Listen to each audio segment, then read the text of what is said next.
این کارها محصول مهنت دستی خوانندگان مؤسسه‌های تحصیلات میانه عمومی ناحیه واسه از میان محفل‌های مرکزهای دریافت و رشد استعدادها میباشند که در مشورت اوگوستی آموزگاران به نمایش گذاشته شدند. در ناحیه 9 محفل‌های فنی فعالیت نموده 211 نفر خوانندگان را فرا گرفته است. در قسمت رسمی مشورت اوگوستی آموزگاران دایر به فعالیت شعبه معارف در سال 2020-2021 و وظیفه‌ها برای سال‌های 2021-2022 مدیر شعبه معارف ناحیه صبح داد. در معروضه قید کرده شد که در ناحیه واسه 8 مؤسسه تا مکتبی، 67 مرکز انکشاف کودک و 73 مؤسسه تحصیلات عمومی فعالیت دارد. درباره برنامه دولتی تربیت، انتخاب کسب و جابجاگذاری کادرهای رهبری کننده جمهوری تاجیکستان از حساب زنان و دختران لیاقتمند برای اجرا برابری گرفته شده. عین زمان 22 نفر زنان در وظیفه دیرکتور مؤسسه تعلیمی، 26 نفر زن در وظیفه جانشین دیرکتور فعالیت دارند. در ناحیه 128 نفر آموزگاران اعلاچیان معارف تاجیکستان میباشند.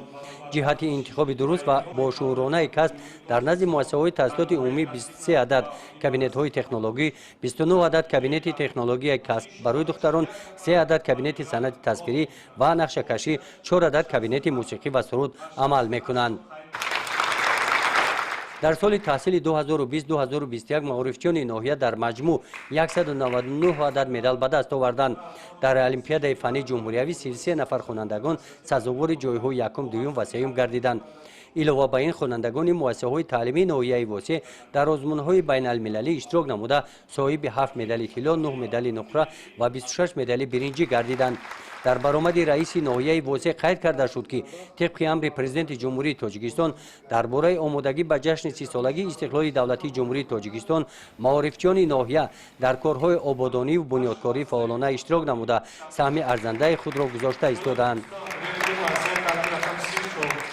در قسمت جنبسته چهاربینی از نام شعبه معارف مقامات اجرایی حکومت دولتی ناحیه یک قطار آموزگاران برای سهم ارزنده گذاشتن در تعلیم و تربیت نسل نورس با سپاسنامه‌ها قدر کرده شدند. گزارش خواجه نظریف خدای نظر ظهورов از ناحیه واسه برای برنامه اطلاعاتی نوید.